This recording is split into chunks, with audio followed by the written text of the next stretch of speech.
what I do. Hear and let me know in the comments where you're tuning in from and what time it is for you. It's always fascinating to see who's joining us from around the world. Now dim the light. Maybe turn on a fan for that soft background hum. And let's ease into tonight's journey together.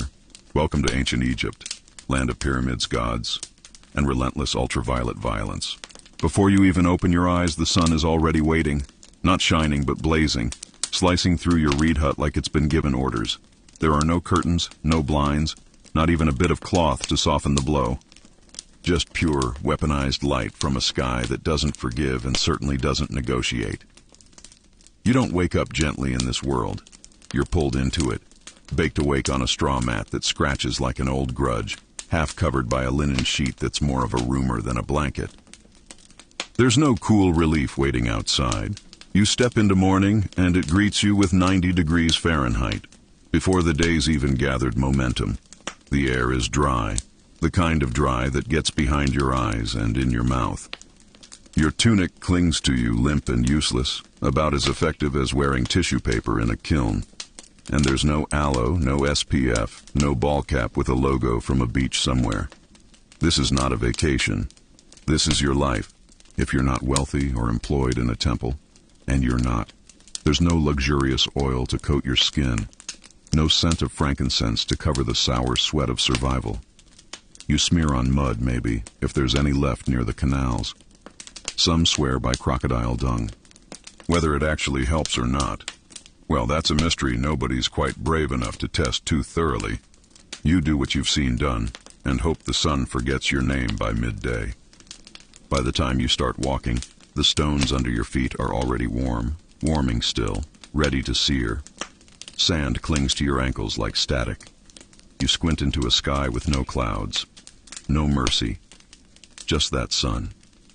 Ra, god of gods, staring down like he owns the land and everything crawling through it. You don't curse him. You wouldn't dare. The heat is his blessing. If you're melting, the priests say, it means Ra is smiling. That somehow this pain is holy. You pass mudbrick walls, their surfaces sweating just like you.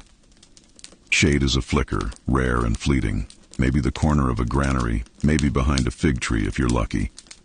Most of the time, you're just moving from one shimmering mirage to the next. And you better keep moving. This is not a place that waits for the slow. The Nile is nearby. You can smell it before you see it. A thick, swampy breath of water, fish, and heat-soured algae. It is both miracle and menace. Without it, there would be no life here. But that doesn't mean it's pleasant. Frogs leap blindly through reeds. Flies cloud the banks like smoke. Something bubbles in the distance, and you hope it's just a turtle, but you've seen crocodiles up close. You've seen what they do to goats. You remember that boy last year. You try not to think about it. Still, you approach. You always do. Because this is where you bathe, where you clean, where you try. There's no soap. That hasn't been invented yet. At least not for your caste. So you crouch near the edge, rub your body down with sand, coarse and hot, grinding against your skin like gravel on a wound, and call it good enough. Exfoliation by survival. You dip your linen into the current, trying to rinse the salt from yesterday's sweat. You pound it against a rock, rhythmically, like everyone around you. A dozen others do the same. Women, children, old men with backs like knotted rope. Nobody looks at each other. There's no modesty here, not really. Just the common contract of endurance. A bloated fish floats by, eyes blank, a lazy passenger on the river's broad back. You pretend not to see it. You always do. Then, the water jars are filled, carefully, balanced on heads wrapped in cloth. You walk the same path back, the clay already beginning to sting your soles. Your home waits, if a single-room mudbrick square counts as home. Inside, it's dark and slightly cooler, the scent of straw and cumin clinging to the walls. Breakfast is simple. Bread, hard, cracked, yesterday's. Maybe a dollop of date paste if the gods are in a giving mood. And beer, thick, lumpy, more paste than drink. It's warm, sour, cloudy with bits of grain, but it fills your belly, enough to push you forward. You eat in silence. There's no time for talk. The sun has climbed higher, and the work calls. Far in the distance, stones wait. The kind of stones too heavy for belief. They don't move themselves. They need hands, backs, feet, yours. You rise slowly, a pop in your knee, a pinch in your side, a deep breath you wish didn't taste like dust. You wipe your hands, lift your load, and step outside. Because in ancient Egypt, survival isn't just a need, it's a sacred duty. And the gods, they're always watching. The path to the work site is worn smooth by generations of footsteps, pressed into the earth like old prayers. Dust swirls low, clinging to your ankles, sneaking into your nostrils, your mouth, your lungs. It tastes like time. The morning's heat has already matured into something heavy, something personal. It's no longer just around you. It's inside you, settling in the bones, whispering in your joints. You walk past rows of others just like you, some younger, wiry and fast, others older, hunched and cracked like river clay. A few don't speak anymore. They just move, silent, obedient. Not because they were told to, but because they've forgotten how to stop. No one talks on the way. Voices are saved for later, for grunts and shouts and the short, rough songs you chant to rhythm the labor. There's a beat in every bucket lifted, every rope pulled, a kind of desperate music that keeps you from vanishing into the motion. It's not joy. It's not even hope. It's just the beat that stops the silence from swallowing you whole. And then, you arrive. The structure looms like a verdict, unfinished, massive, swallowing light. It's a pyramid, maybe, or a tomb for a priest whose name you can't pronounce. Maybe just a wall, part of another sacred enclosure meant to fence off eternity. You don't ask anymore. The shape doesn't matter. What matters is the work. Stone is stacked everywhere, raw, rough, and patient, waiting to be moved. Some of it came from quarries miles away, dragged by barge, offloaded with curses and strained backs. You remember that day, the slipping ropes, the broken leg, the man who didn't scream, just stared at the sky while his lungs gave out. You find your crew, same faces, same sun-cracked hands. Your friend Amenhotep nods. He's older than most, missing a few teeth. His laugh is dry and slow, like wind through dead reeds. He used to be a scribe's apprentice years ago, could read and write, but he insulted a minor noble, said something about the man's lazy eye, and now he lifts rock like the rest of you. There's a chantmaster today, lean, sharp-faced, with a voice that slices through heat. He starts the rhythm. You respond. Feet plant, hands grip, ropes pull. The block lurches forward like a reluctant god. You feel it in your ribs, in your teeth. Push, drag, breathe, repeat. The sun climbs higher. Time slows. There is no shade. The sweat on your skin becomes mud. Your muscles tremble. Blisters burst, then harden. You don't stop. You can't stop. This is the pharaoh's will, they say. To build is to obey, and to obey is to be part of something eternal. But eternity hurts. You pass a water bearer, a girl no older than 10, carrying a jug too large for her arms. She stumbles, spills. The overseer sees it. His stick comes down, sharp, fast. She doesn't cry, just bows, takes the jar, and vanishes back down the path like a shadow with bare feet. At midday, there is a pause, not rest, just pause. You sit on a rock. Your breath rasps.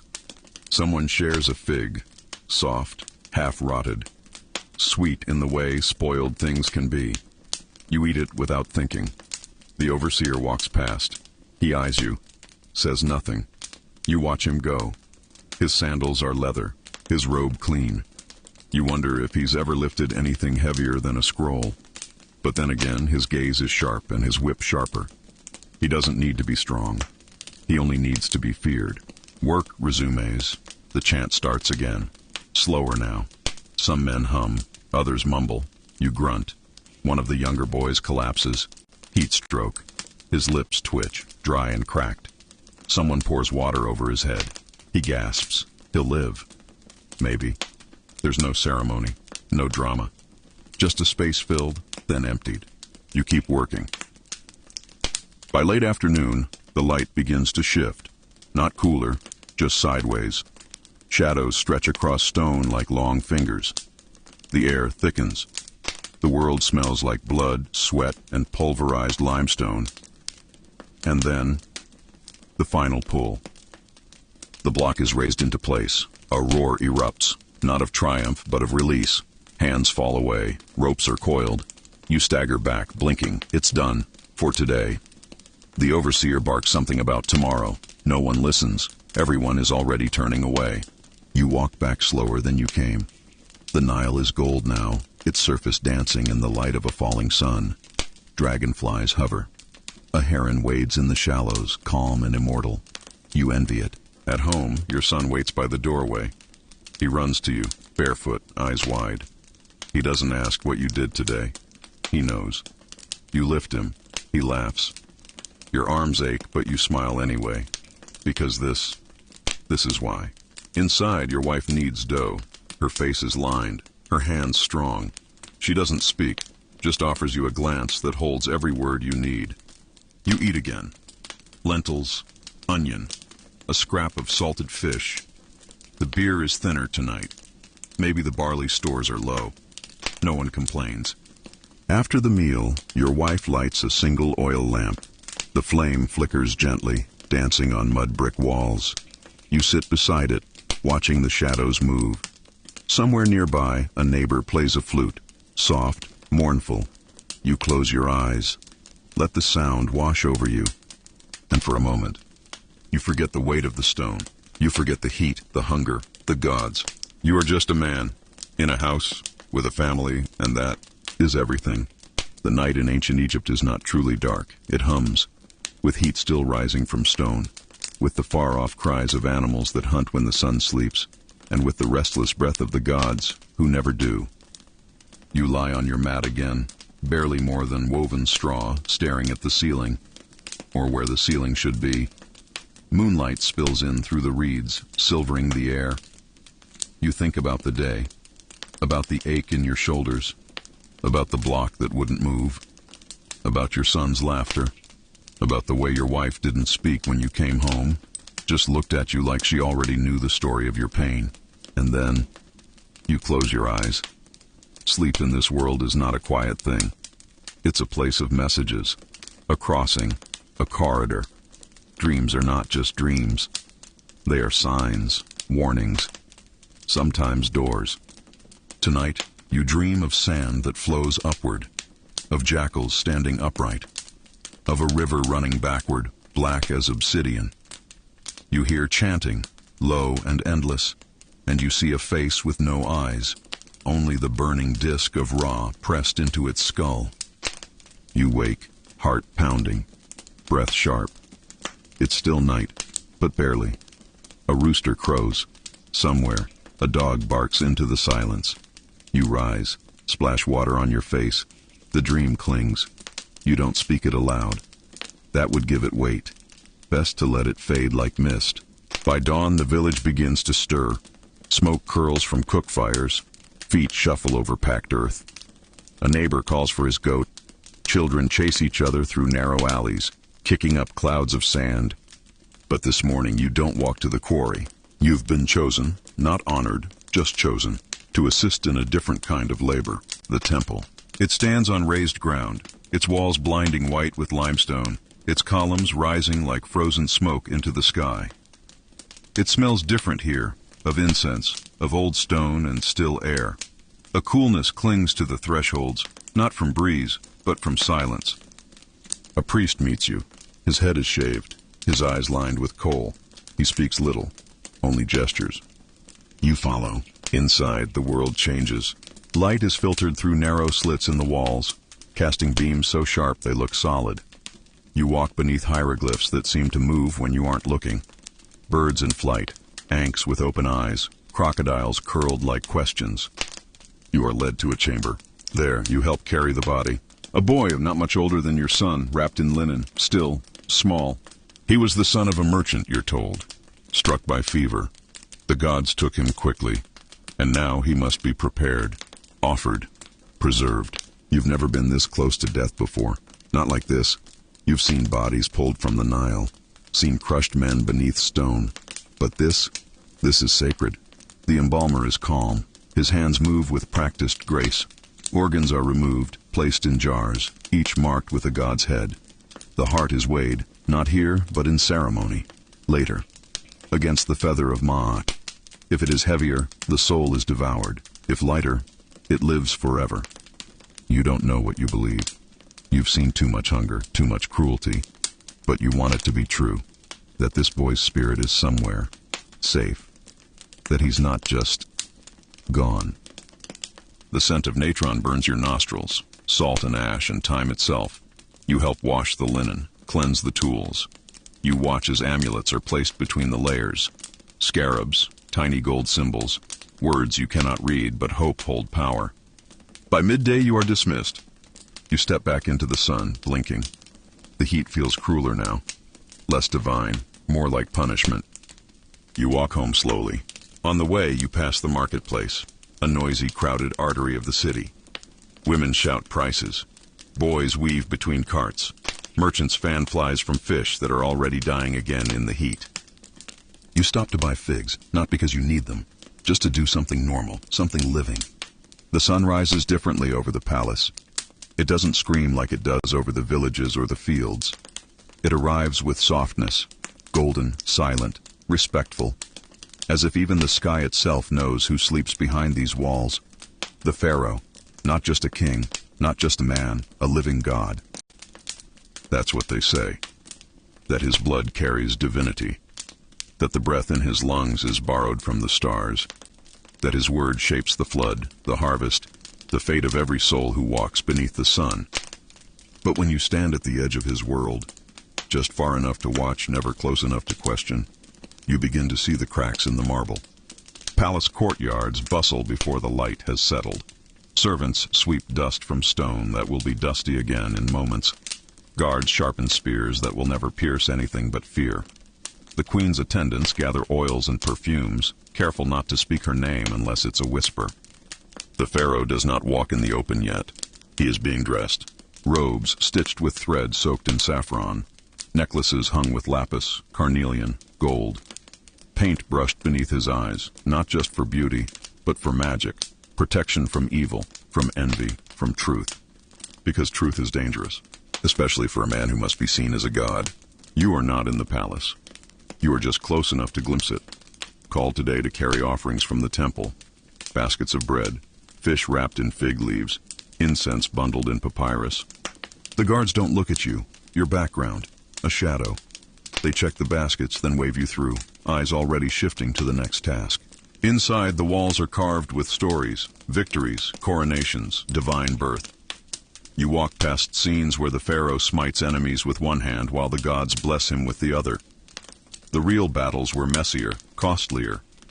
But here in stone there is no hesitation, no blood, just order. Balance, that's what they call it. The foundation of everything, the heartbeat of the universe. The idea that every person, every animal, every grain of sand has a place and a purpose. Even suffering has a shape, even death. And at the center of it all, the pharaoh, holding it together. But today the palace is tense.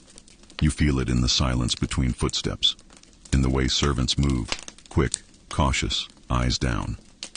A rumor ripples through the air, unspoken but heavy. The pharaoh is sick. They won't say it outright. They can't. A god does not fall ill. He is resting. He is in contemplation. He is receiving visions. But you've heard the whispers. He hasn't been seen in days. The priest-physicians have been called. Prayers offered. Potions poured.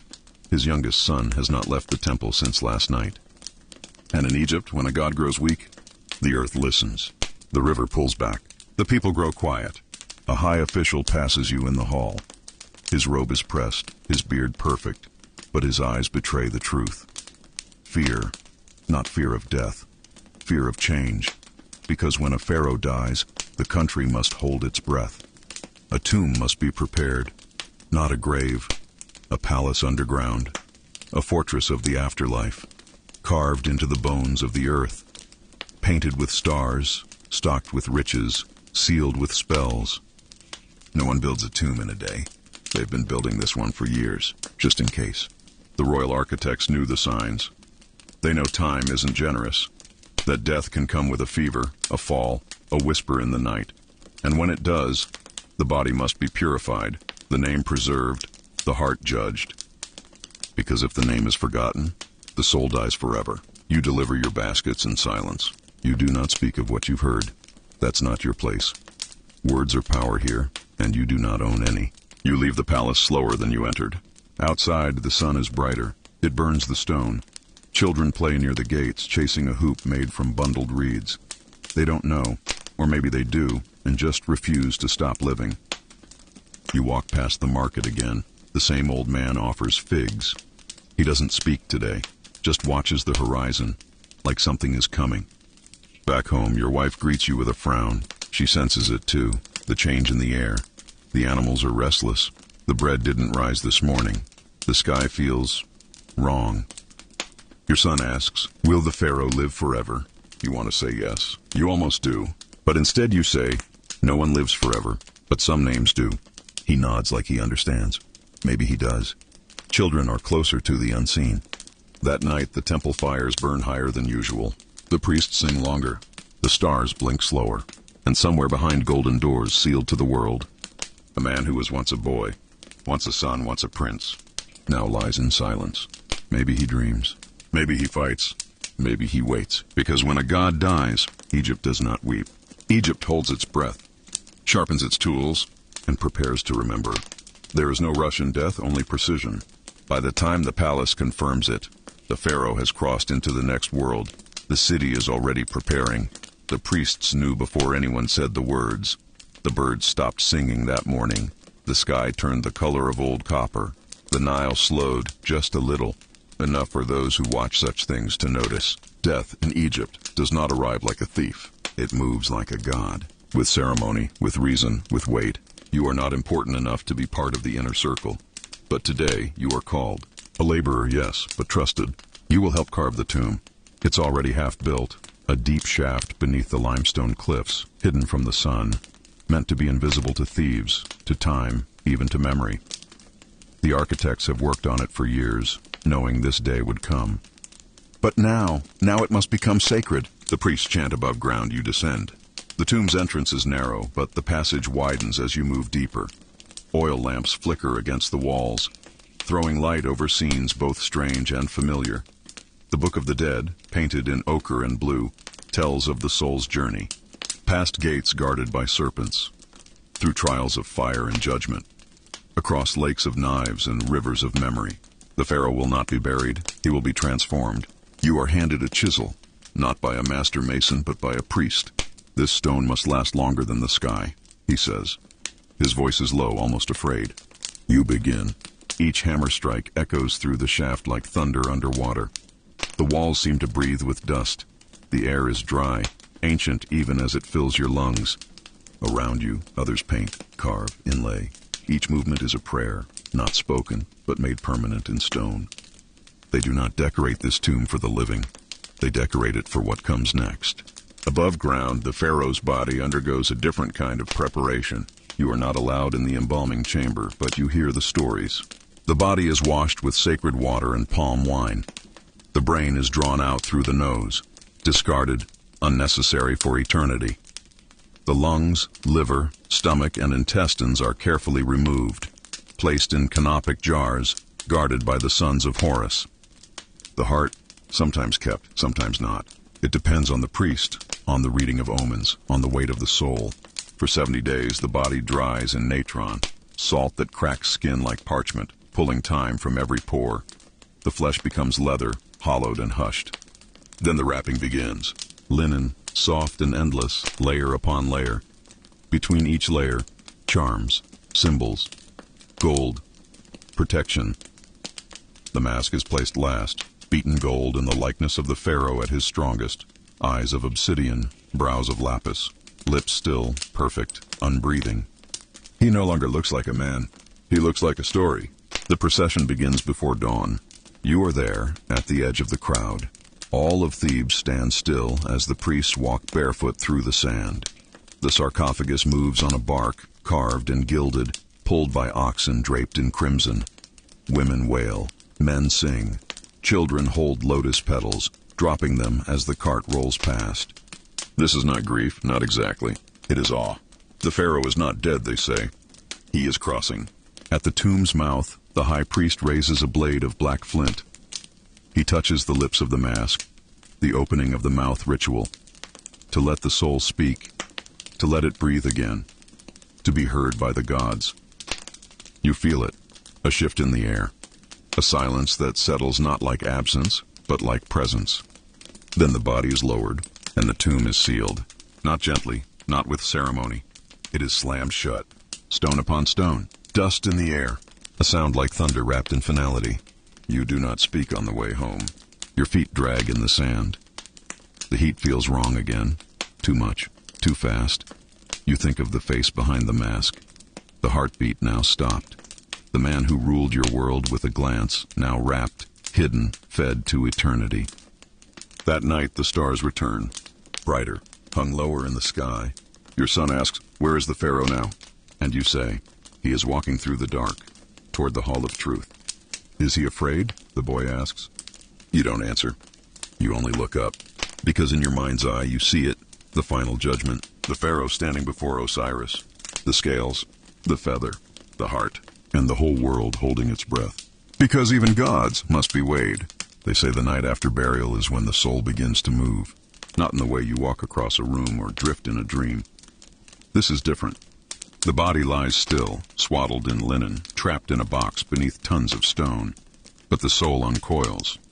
It slips through the veil, not up, not down, but sideways, into Duat, the underworld. The ancient Egyptians mapped it not like heaven, but like a labyrinth, a desert of shadow, a tunnel of teeth, a river with no surface. It changes shape with every soul that enters, because Duat is alive. You won't find gentle clouds or angelic choirs here. You'll find doors with no hinges, fields of knives, skies that burn like oil, and watchers, always watchers. The pharaoh stands at the threshold. Or perhaps he floats, or simply is. In this place, the laws of breath and blood no longer apply. Time moves like water trapped in a jar, swirls, reverses, freezes, boils. This is the path every soul must walk, but the pharaoh does not walk it alone. He is guided, not by guards or priests, but by spells. Words. Words written on the walls of his tomb, hidden beneath layers of gold and stone. Words whispered into his ears during embalming. Words placed beneath his tongue in the form of amulets. Words etched into the very fibers of his shroud. Every spell is a map. Every name a weapon. Because Duat does not welcome strangers, the first gate appears, floating, fanged, impossible. A serpent coils around it, whispering riddles in voices that smell like ash. The pharaoh does not flinch. He speaks the name of the gate, the name of the serpent, the name of the wind that curls behind it. And the gate opens. This is how it begins. The pharaoh moves forward, deeper, through corridors of fire, over lakes of blood, past guardians with jackal heads, lion claws, beetle eyes. Each demands a truth, a memory, a secret. He must remember everything. His mother's name, the scent of papyrus, the year of the great flood, the name of the star he prayed to as a boy. This is the weight of kingship, and to never forget. He crosses islands made of bone, climbs stairs carved from breath. At every level he is judged, not only by gods, but by himself. In one chamber he is shown his failures, every injustice he ignored, every cry he silenced. The scribe he executed for misspelling his name, the servant girl he never noticed dying from thirst. In another he sees the people who loved him, truly, quietly. A gardener who smiled when the pharaoh walked past. A boy who learned to read from coins stamped with his face. Duat is not just a place of terror. It is a place of memory. And memory can heal or haunt. There are moments of beauty here. A hallway made of light, woven from the laughter of children. A boat that sails on a river of starlight. A field where the dead are young again. Faces lifted toward a sun that does not burn. But it never lasts. Each step forward is earned. Paid for with truth.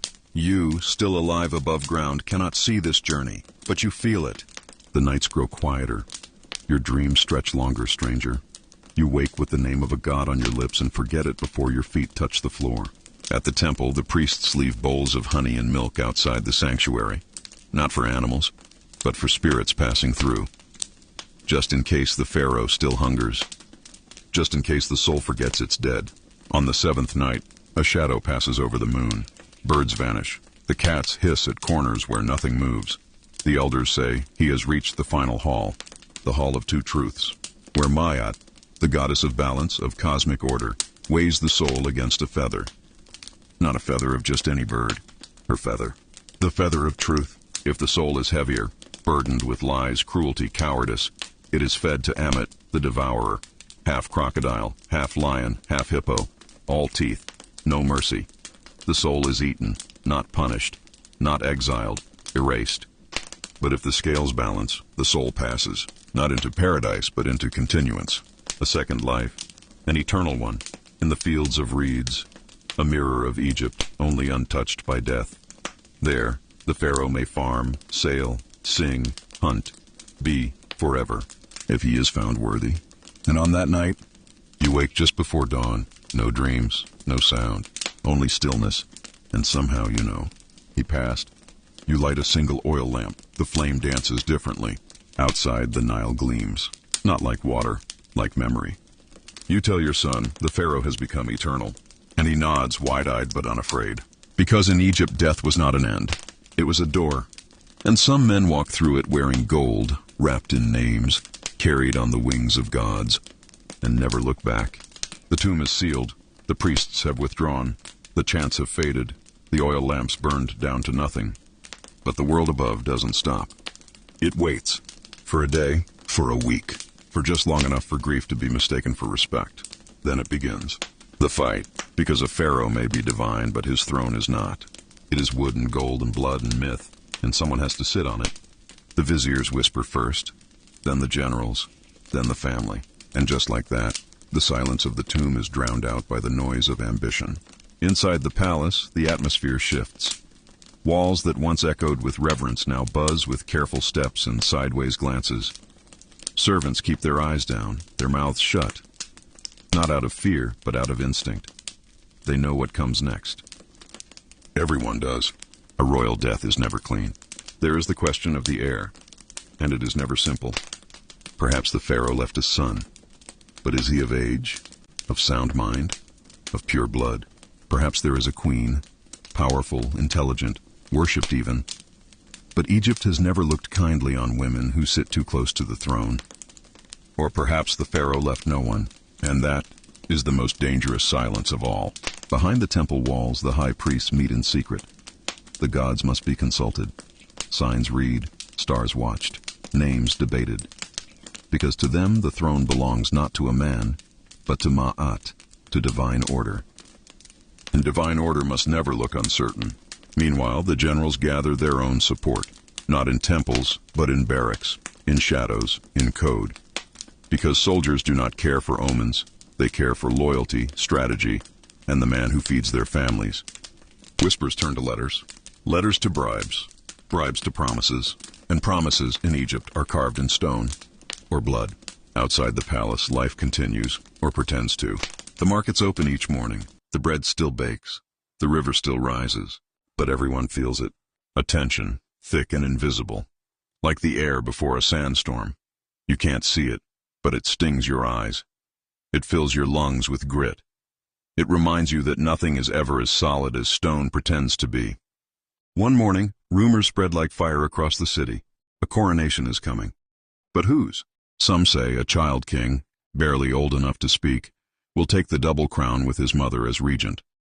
Others whisper the general of the north has already entered the capital with 1,000 soldiers and the approval of the falcon god Horus himself.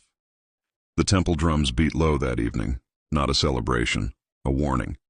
You, a stonemason by trade, are asked to carve a new cartouche, the oval that will carry the next pharaoh's name across time. But they do not give you a name, only space. The block of granite waits in your hands, smooth, heavy, empty. You ask the scribe, "What do I carve?" He doesn't answer. He only says, "Be ready to change it." And you understand. The ink is not dry. The gods have not spoken, or perhaps they have, and their voices are in conflict. That night, another rumor. The queen has vanished. The child heir is missing. One of the high priests has been found drowned in the sacred pool, his eyes wrapped in linen. The city does not sleep, and neither do you, because everyone knows power hates a vacuum. In the dark, in the corners of the palace, things are being decided, not by the divine, not by fate, but by hands, words, threats. And as always in Egypt, stone will bear the final story, but only after the dust has settled. Then at last one morning, the sun rises differently. Flags are raised over the temple. The drums beat not with warning, but with ceremony. Soldiers line the boulevard. The streets are swept. Lotus petals are gathered. Incense burns like fire from another world. And the name is spoken. The new pharaoh, his name carved, chanted, gilded in gold. Children are taught it before they learn their own. And just like that, history begins again. But not all are convinced. Not all feel Ma'at has been restored. In alleys and chambers and hidden scrolls, questions linger. Was the rightful heir silenced? Was the priest murdered or judged? Did the gods choose, or were they outmaneuvered? No one dares speak too loudly, because in Egypt the truth is sacred, and also dangerous. So the people nod. They kneel. They obey. But at night they tell the old pharaoh's story in whispers, not of his conquests, not of his temple, but of how his death unmade the world, and how it had to be put back together, piece by piece, like a broken jar. The child in you still hopes he reached the afterlife, but the adult you wonders, did he look back? The new pharaoh smiles. He wears the double crown, the white of Upper Egypt, the red of Lower, balanced perfectly, as if there had never been doubt, as if there were no blood, no bribes, no whispers, only destiny. The people cheer, the priests chant, the scribes begin their work, and so the world shifts, not in thunder but in ink. History in Egypt is not a record, it is a tool, and the pharaoh, if he is wise, knows what to do with it. The names of his rivals begin to vanish, chiseled out of stone, scrubbed from papyrus, removed with such precision it looks as though they were never written at all. Statues disappear, not with noise but quietly, carted off in the dark, their faces shattered, their feet still standing like ghosts with nowhere to go. Even the dead are not safe. Tombs once sealed are reopened, not for looting, not officially, but for revising. Reliefs are altered, faces erased, genealogies corrected. A brother becomes a cousin. A co-regent becomes a heretic. And the pharaoh becomes not a successor, but the chosen one. You, a humble artisan, are hired again. This time not to carve, to correct. You're handed a half-finished wall relief, a chisel, and a name to remove. No reason given, just the order. And you obey. Because in this kingdom, truth is not what happened. Truth is what survives. The pharaoh doesn't just inherit temples. He builds new ones, larger, brighter. His name etched in letters the size of men. He is not content to rule. He must be seen ruling.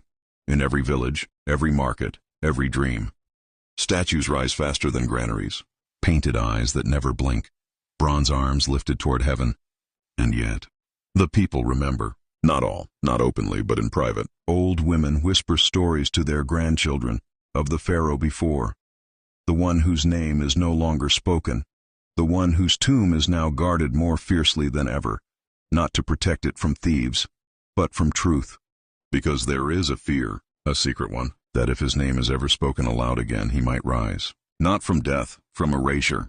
That somewhere his soul still drifts in duat, waiting, listening. And if his name returns to the world, so might he, with questions, with judgment. And so the new pharaoh builds higher, louder, more divine. He begins to speak of himself not just as king, but as God, son of Ra, breath of Horus, chosen of Ma'at.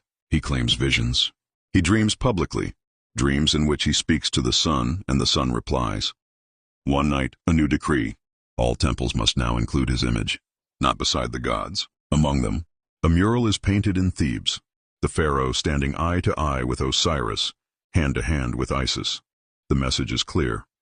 He is no longer man, he is myth. But myths are dangerous things, because they must be fed, with grain, with gold, with obedience. The taxes rise. The workers groan beneath heavier stones. The scribes copy more lies. The river still floods, but the joy it once brought feels muted, like music underwater. And yet no one rebels, not openly, because this is Egypt, and Egypt does not need peace to survive, it needs order. One night, deep in the necropolis, A group of tomb builders sit in silence. They drink warm beer, eat stale bread. One of them, older than the rest, says nothing all evening. Finally, as the fire dies low, he speaks. "I carved the face of a god today." The others nod.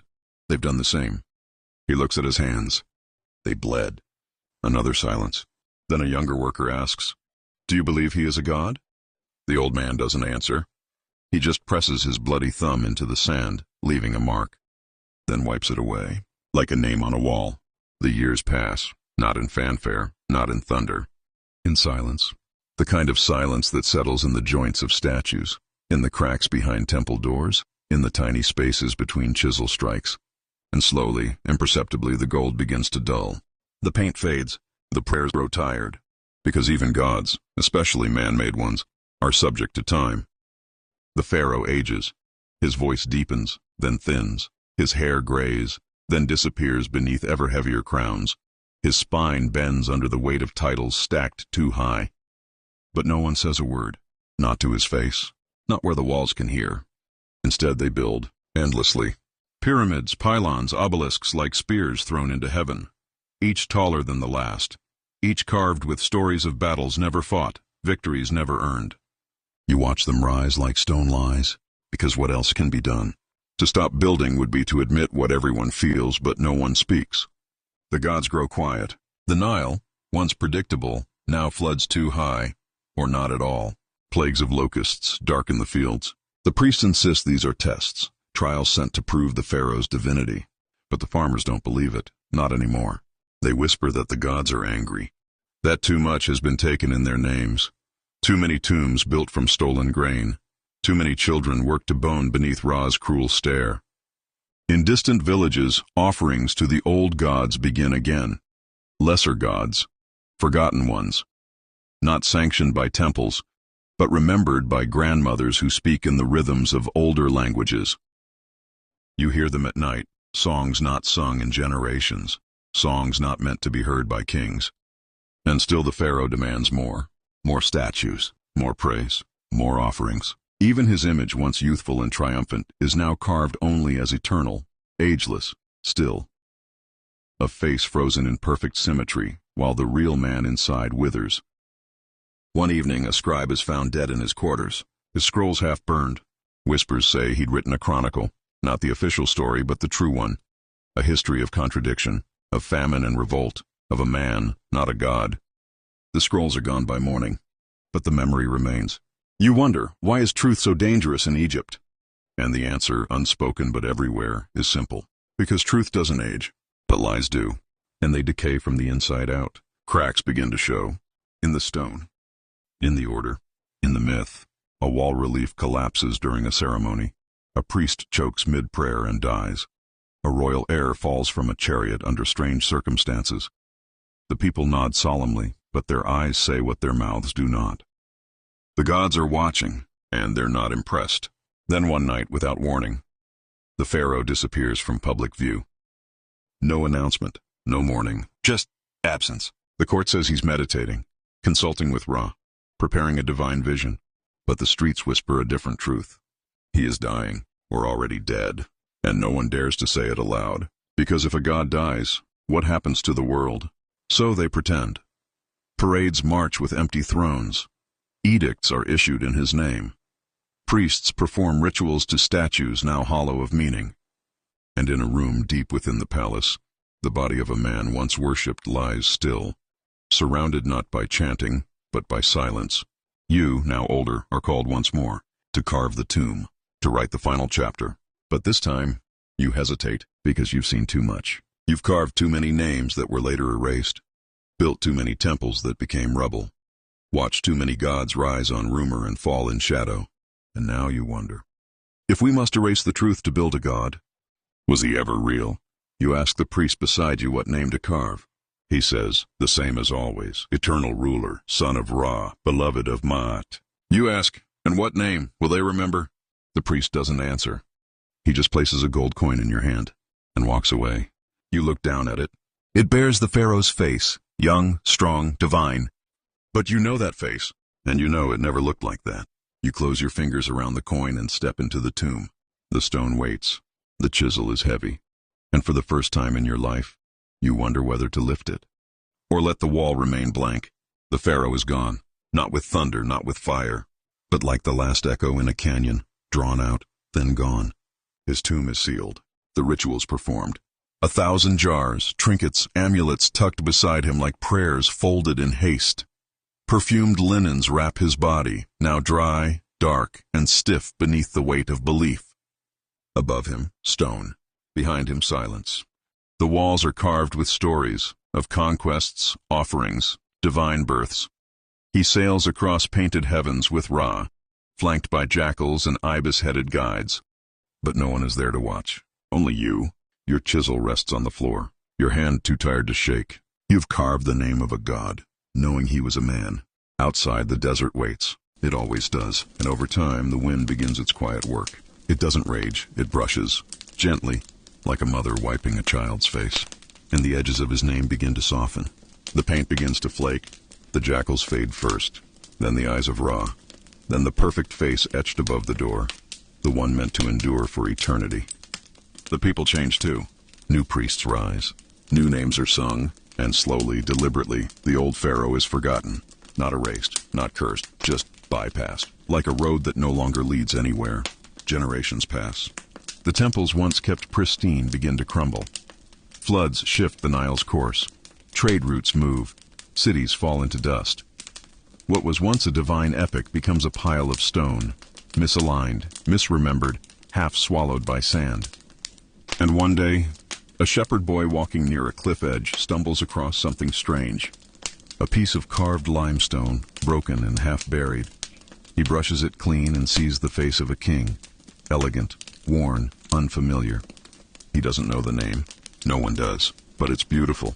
And so he takes it home. A relic, a story, an artifact of a forgotten god. Centuries later, archaeologists will find the tomb. They will brush away the dust, gently unwrap the body, catalog the jars, photograph the hieroglyphs. They will assign numbers, write papers, argue over translations. And somewhere in a museum under glass, a label will read, Pharaoh unknown, 18th or 19th dynasty, identity disputed. And that will be it. A god once worshipped by thousands. A name once feared. Now a mystery. Now a whisper. Now a question no one can answer. But maybe that's how it meant to be. Because Egypt was never just about kings or tombs or gods that walked among men. It was about time. About the fragile thread between memory and forgetting. And how everything, no matter how grand, eventually fades into sand. You sit now older than the temples. You've seen gods rise, you've seen them fall, and in your quietest moments you wonder, what lasts? The name? The stone? The prayer? Or is it something smaller? A thumbprint on a wall, a half-finished chisel mark. A child humming a melody they don't know is older than language. Maybe that's the true immortality. Not being remembered, but being felt. A breath left behind in a room no one visits anymore. A warm wind across stone that once meant something. And so we leave Egypt now, not as it was, but as it lingers, in stories, in ruins, in the silence between words. Thank you for walking with me. Let me know where you are, what time it is, if you felt something here tonight. And until next time, let the sand fall quiet, let the gods rest. Let history sleep just for a little while. Good night. In that rare, quiet space where the tale has been told, but the feeling still lingers, like incense in a sealed chamber. You've seen Egypt not through the pages of textbooks, not through glossy documentaries, but from within the pulse of it, barefoot in its streets, sweat on your back, questions in your chest. You've heard the silence inside the tombs, the whispers behind the temple curtains, the quiet doubt beneath the roar of divine titles. And if you've made it this far, maybe that silence stayed with you. Maybe it echoed somewhere unexpected. Because Egypt is not dead. It lives in broken things, in cracked stone and half-lost names, in the weight of stories we carry without knowing their origin. It lives in the way we still chase eternity, in gold, in power, in legacy. And maybe it always will, but now the torches burn low. The tomb door seals behind us, and the wind begins to rise again over the desert. It's time to go. But before you do, take a moment, breathe. If something in this journey moved you, even a little, let me know in the comments.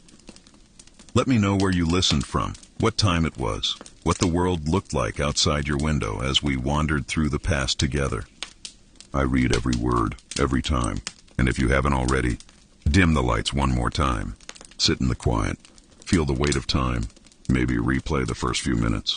See what's changed in you since we began.